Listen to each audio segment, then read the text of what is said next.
I do want this recorded. It doesn't record. Okay.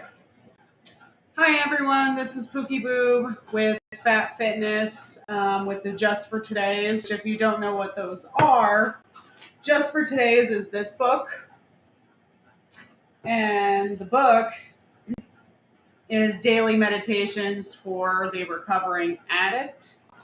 Um, in the foreword that I'm going to read exactly from. The purpose of Just for Today is to offer a wide variety of meditational topics to recovering addicts. These topics will range from the nuts and bolts of recovery to the vast array of intangible spiritual concepts existent. The book is meant for those at any and all stages of recovery, regardless of clean time. We hope it will convey, encourage, and inspire the joy inherent in recovery. By deliberately including a wide assortment of points of view, concepts, and issues, we hope it will encompass the diversity of our fellowship and offer each individual what he or she needs at any given time. So I started doing this channel so that, oh, I just realized I just have my dryer still going. Let me go shut it off. Nobody needs to hear that in the background. And I started this channel so that somebody might be able to tune in and discuss things that they are feeling this day. I'm going to now type. Actually, that's a good idea to just type it ahead of time and then put it up.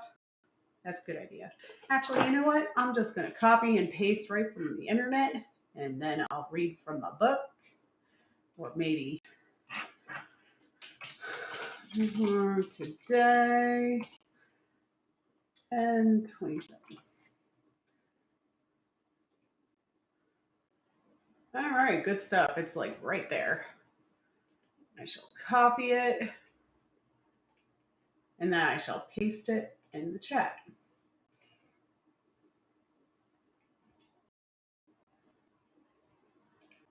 All right. So that is the Just for Today in the chat feature, if you wanted to read along. All right, so October 27th.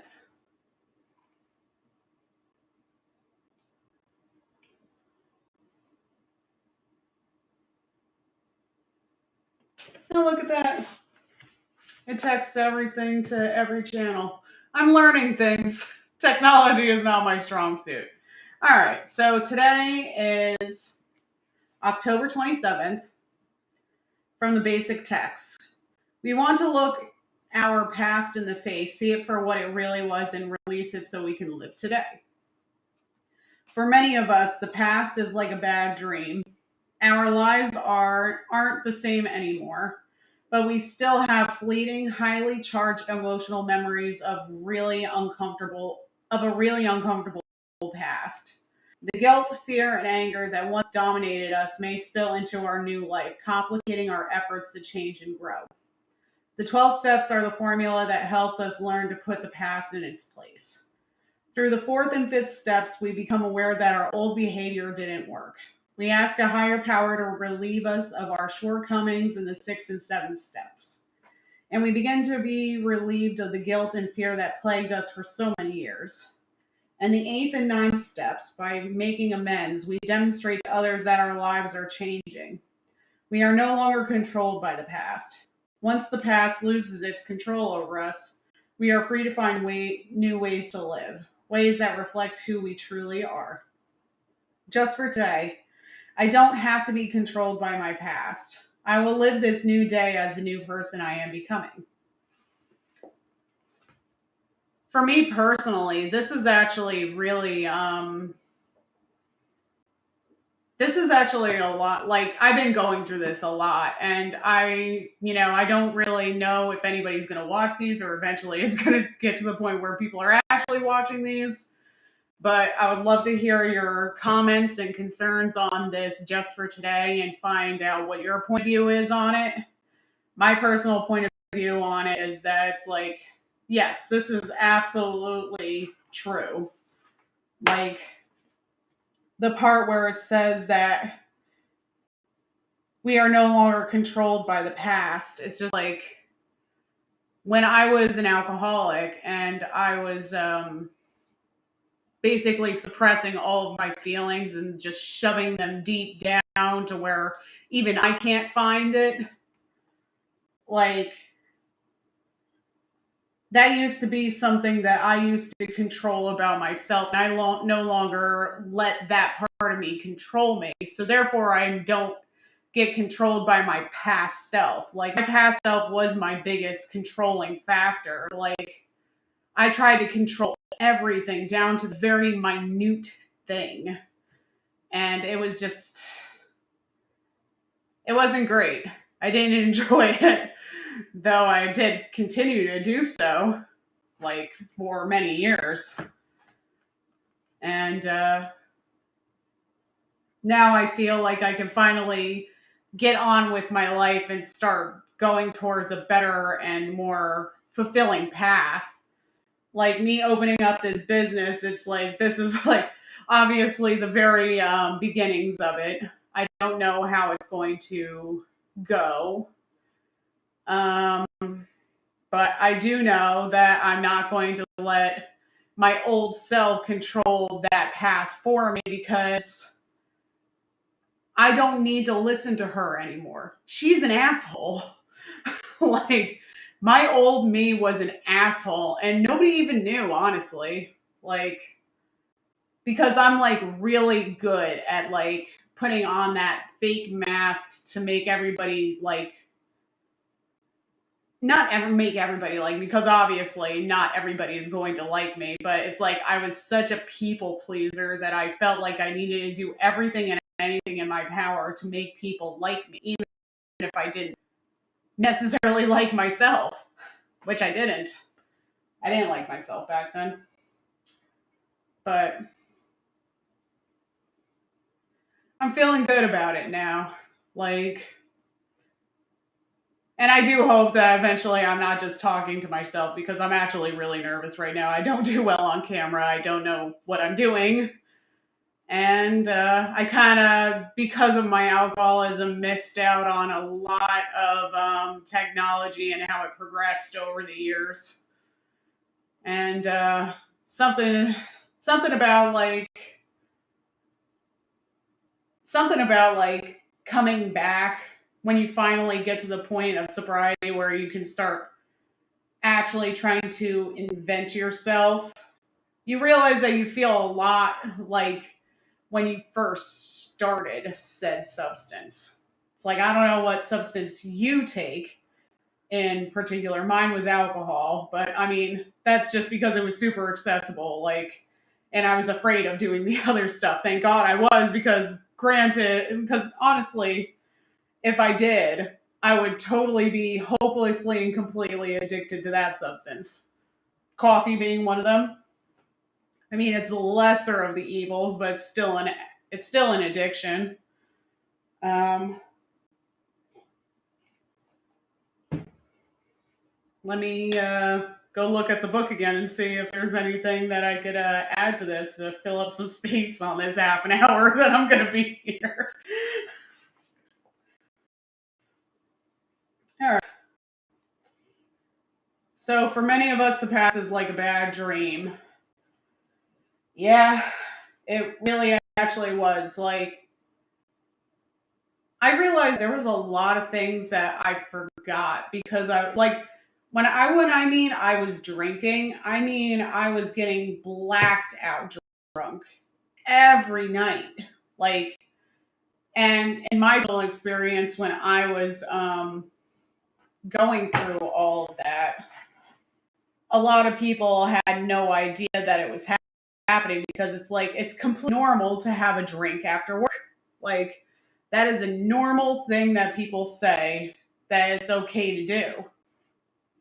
And don't get me wrong, it's just like if you're not an addict and you do that, then good for you. But it's like when you do have addiction, and most of the time you have it until you're already hopelessly addicted to something. Like, it's a sneaky motherfucker. Like, a lot of people think like that, they always think it'll never be me. It'll never be me who can't control themselves. That have no willpower, that can't control the substance that they're taking, and can't be a fun, normal, functioning person in society until it's already too late. It's like, by all means, technically, I got caught early. Like, isn't that insane? Like, literally, 4 years of my life spent in hopeless alcoholism was me catching it early. There are people that are out there that were so much in their active addiction that they stayed in that active addiction for like tens of years. It's like they wake up at 50 years old feeling like they're 25. It's like, and I suppose in a way I feel kind of lucky that I did have the fortitude to go find help ahead of time. But it's like, it's a really scary concept to think that that could have been me. And it could still very well be me because it's very easy to go back to your addiction. It's so fucking easy to go back to your addiction and all the behaviors that go with it. Like, the addiction is only half the battle. Also it's also like the feeling of you'll never be good enough.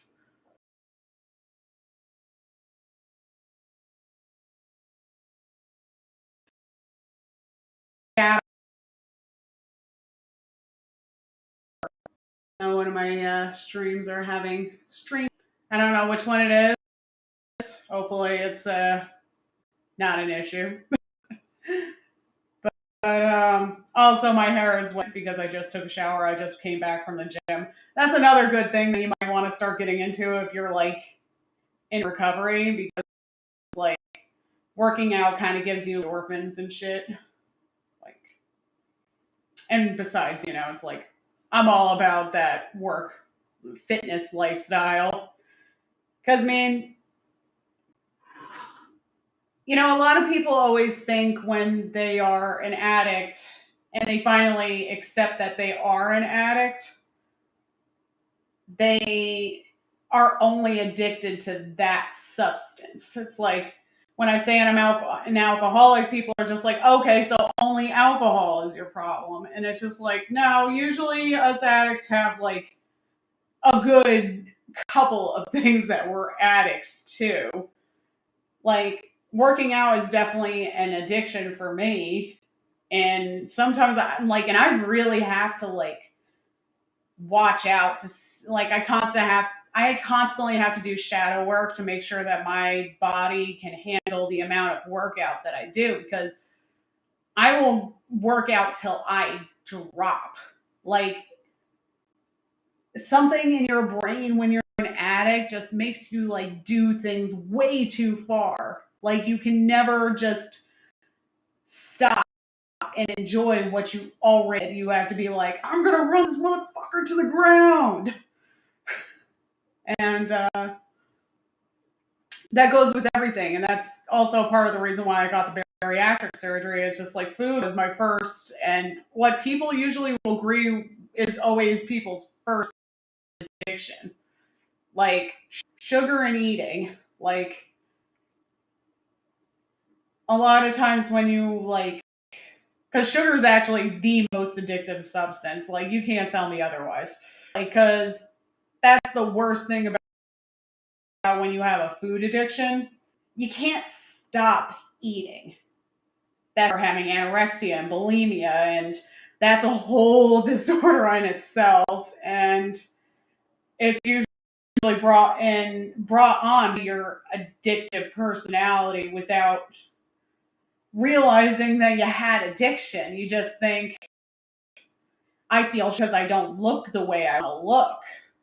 So you start controlling and micromanaging everything in your life. And fun fact, when you have like bulimia and anorexia, it doesn't mean that you're going to be super skinny to the point of knocking on death's door. That is not how it works. Like, back in high school, I actually had anorexia pretty bad. And nobody could tell because I was still fat, quote unquote.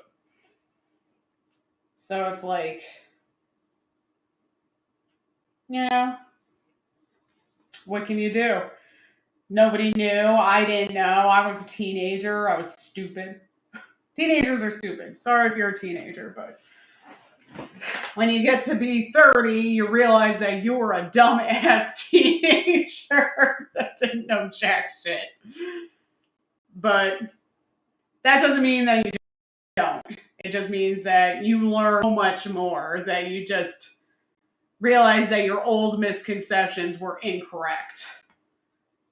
So maybe I shouldn't be so mean and harsh about the way I talk about my past self, but I've learned a lot since she was the one in charge, and I'm sure I will continue to learn because that is my whole entire shtick. I'm constantly trying to make myself a better person, and I hope that you are too. Like, I really do. Like, that's part of the reason why I wanted to start this channel is because I want, like, the one thing that people like really drilled into my head when I started getting help in my recovery was that the way the program works is that you discuss you with your like people. Does this say private chat? Oh, sorry, I just learned a thing. Anyway, I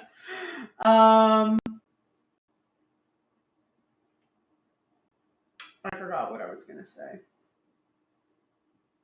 Oh, that it's like it's drilled into your head constantly that the way it works is that you have to reach out to others that are just as lost as you are. And I thought, what a better way to do that than to just post it online? Like, it's like I get, and plus it's also part of my personal journey because I realize that basically anything that I find uncomfortable, I want to try to do because I don't like being uncomfortable doing things that quote unquote normal people can do. It's just like me being on camera. It's just like so many people in my past have said, just like, why not? Why don't you like to be on camera? It's like you're pretty. And it's just like, what does that have to do with how I feel on camera? It's just like, just because I'm pretty, and even if I know I'm pretty, it's like, why does that automatically mean that I should feel comfortable being on camera? It's like, people are mean, you know? They will always judge you on everything that you're doing. And especially when you're putting yourself out there. And right now I'm putting myself out there and I know that I'm going to get mean comments. It's going to happen because I'm putting myself out there. But I also want to not have to live in fear of what other people think. It's like, I shouldn't have to feel like I shouldn't have to feel like I care about what you think about me. I mean, granted, that's how my business is going to grow, but that's that's a whole nonsense itself. But anyway, back to the actual discussion of the just for today. I went on a tangent. I do that.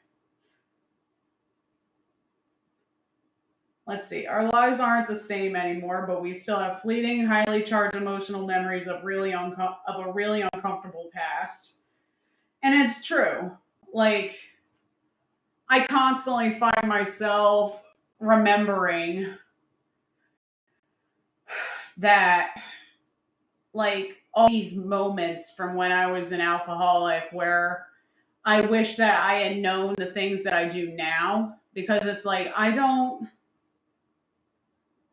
shouldn't feel like that. I shouldn't feel like I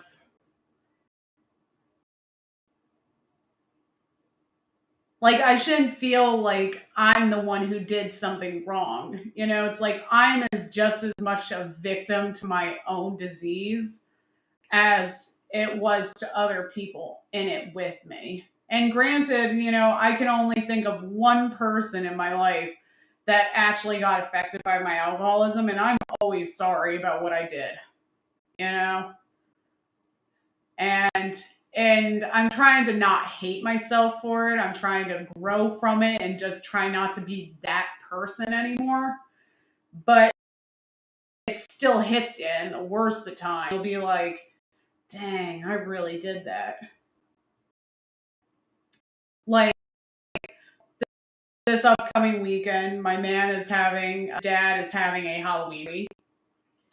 And the last time I went to that Halloween party, I got so shit faced that I blacked out. I don't remember what I did for the rest of the night since I blacked out. And quite frankly, I'm too scared to ask anybody. And nobody saw me that I knew of. So I don't know who even saw me when I was blacked out or what I was doing. And that is like one of the most embarrassing nights I've ever had. And I'm going to this party where the main focus is basically drinking and socializing and having fun. And I'm going to be sober at this party. And I'm not worried about drinking so much as that I'm just worried about how I'm going to act in public without the alcohol and what do you even do? What do you even do at parties when you're not drinking? Like sober people like that never drink at parties, like help me out. Like I have no idea how to even act in public. And it's like, don't get me wrong, it's like I could put on the facade just fine, but eventually my social anxiety kicks in and I become irritable and not so great to be around. And I always worry if people are going to want to be around me. And I hate that I worry about shit like that. It's like I am a fun, awesome person to be around. Like, and I know it sounds weird putting that out there in that context. It's just, and it sounds almost borderline conceited, but it's the truth. I shouldn't have to feel like I should do my own light because somebody might think I'm conceited. It's like, I'm a good person and I want to continue being a good person. And I feel like everybody should always just strive for being just a better version of themselves and not worry about what other things are going on around them. But there's also the reality of the fact that, that's going to happen. Like you almost can't stop it. Like anybody that says to you that they don't care what people think, they care what people think. Like that's not something you can get away from completely. But you can do something about your reaction towards it, is what I'm saying. Is that it's like, are you going to let yourself be shy and kowtowed into actually doing the things that you perceive people want you to do? Or are you going to just do what you want and fuck it? It's like, use that fucking energy towards positive shit. Like, that's what I do anyway. Hopefully that helps somebody out there. Let's see. I got another 6 minutes left. Let's see if I can. The guilt, fear, and anger that once dominated us may spill into our new life, complicating our efforts to change and grow. So that I basically just touched on that. That's my own personal thing. I would love to hear about yours in the comments and the chat. Anything. Like I would actually I love hearing people's stories, especially when even if you're not an addict, please tell me your story, because even if you're not an addict, I think that these daily meditations are really good for anybody, because it's like this one's a little bit more addict based, this particular just for today. But there's a lot more of them that just say some really good sound life advice in general. All right, so the 12 steps are the formula that helps us learn to put the past in its place. First off, okay, let me go over the 12 steps. Let me pull that up because I'll be honest with you. I didn't go to AA. I went to IOP, which is inpatient, outpatient. It's ran through Ocean Mental Health. Great place to start if you're a just starting recovering addict and you have no idea what you're doing. Like, they will help you out. And I'm sure that there's other places in different states, but I wouldn't really know about them. I know New Jersey. Maybe I'll do some research on it at some point and try to come up with like a comprehensive list of where you can get help by region. I don't know if I have the resources for that, but it's a nice thought, isn't it? All right, 12 steps. Let's just read through. Actually, I'll post them. I'll post them in the chat.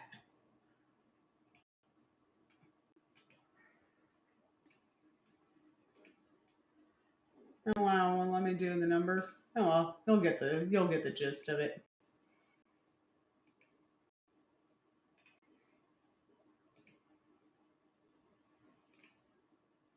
All right, so this is all jumbled up, but I'll read along.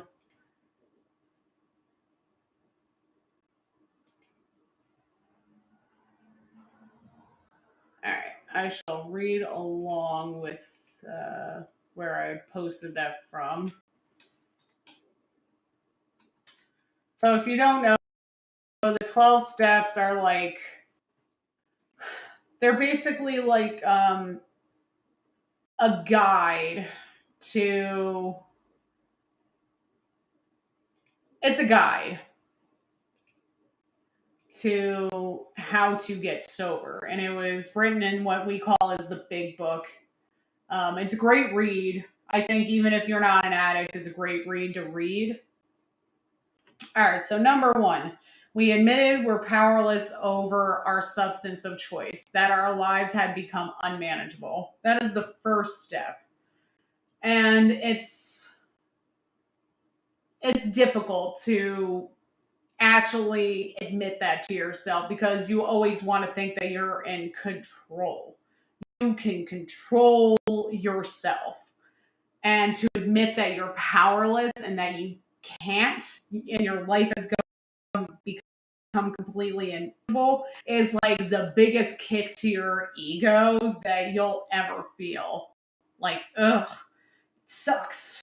But once you get comfortable with the idea, it's just like, that's okay. Anyway, two, came to believe that a power greater than ourselves could restore us to sanity. This part was really fucking hard for me because I personally don't believe in the Christian God, which is the general religion in the United States, like the main religion. And I'm probably going to get a lot of hate for even mentioning that, or is somebody trying to convert me. It's kind of just a thing. Don't even look too far into it. But either way, it was really hard for me because I could not believe in that higher power. And that's how they kind of put it in all of the books. Like, they say that power greater than yourself, but sometimes they just straight up use God, or because the founding fathers of the 12-step program, they kind of learned from the Christian church. Like they watched people in Christian churches and they were like, they have faith in something much bigger than themselves and they are all the much more happy for it. But a lot of that, like, that are addicts actually have a really hard time with accepting the Christian God because it's like a lot of us feel like if he is all loving and all powerful, then why am I like this? It's like, why did I get the short end of the stick? Why me? And it's really hard to overcome that. And me personally, what I did, like I read in the big book that it said like, well, if you can't believe in God, why don't you come up with your own God? And I was just like, huh, that's an interesting little concept.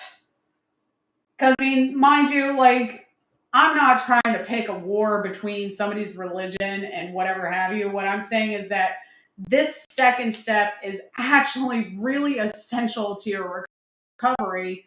And if you fully believe in something, in faith itself, you're not going to get better. And that sucks because it took so long to finally figure it out. And it's the second step, man. The second one. So, anyway, I eventually kind of thought about it, just like, well, I always liked the Greek gods and the Norse gods and all that shit because it's like those gods in particular are fallible, you know? And I take great comfort in that personally because it's like when a god is fallible, it doesn't feel so much like a kick in the face when my whole entire world gets thrown upside down. It doesn't feel that bad because it's like, hey, fucking Poseidon is just being a dick that day. you know? Like, ah, shit, it's raining out. The rain god really has it out for me today, or just is pissed off at somebody else and decided to just wreak havoc on the whole world. And, like, the faith part of it takes away me's. The faith part of it takes away your control over yourself. Like, when you finally are able to give your faith to something, anything that is infallibly fallible, like, you don't feel so bad. Because my first original, like, higher power was like therapy. I was like, but therapy is so ever changing, and it's not something you can fully 100% believe, because it's just like not every therapist, not every psychiatrist is great. Medicine is a changing revolution thing. Whereas, like, when you have a god, the god is what the god is. That never changes, no matter what way you look at it. It never changes. It's like they have differing feelings that day that interfere with your daily life, but they themselves don't change. And that's kind of how I made peace with that. Not that that means, like, it doesn't necessarily mean anything. Why is my camera not working?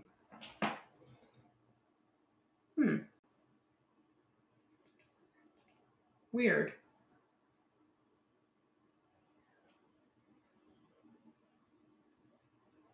Hmm. Well, I'll have to troubleshoot that at some point. How about I try shutting it off and turning it back on again? Weird. Maybe it's because I said it was only for a half an hour. So it said, you done, bitch. Well, anyway, I am just going to save the 12 steps and go over that in my next stream, maybe tomorrow. Well, I'm going to be doing these streams at 7 p.m. every day except for Saturday and Sunday. I'm going to do these at 1 p.m. So if you would like to come back and do the Just for Today daily meditations with me, that's when I will be here. Otherwise, this will be posted on all of my social media. My company's name is Fat Fitness. My handle is Pookie Boob. And if you'd like to find me, I will put, I don't know how I'm going to figure this out yet, but I'll figure out somehow to put all my links in the chats or all that stuff. I'm still trying to learn technology, and we'll figure that out so that you can watch on whatever preference you have: Facebook, Twitch, Twitter, YouTube, so that you can, like, watch this and maybe come up with your own rant about this just for today in particular. Maybe give your 2 cents because I would love to hear it and I would love to open up a dialogue in all the chats and the comment section so that everybody can kind of talk about journeys like and what just for today means to them. And I'm sorry, I don't know why the camera's not working. Maybe it is, maybe it's not. It's not showing up on my side. But I hope that I hear or I see you guys tomorrow. Hopefully, this made an impact on somebody. That'd be nice.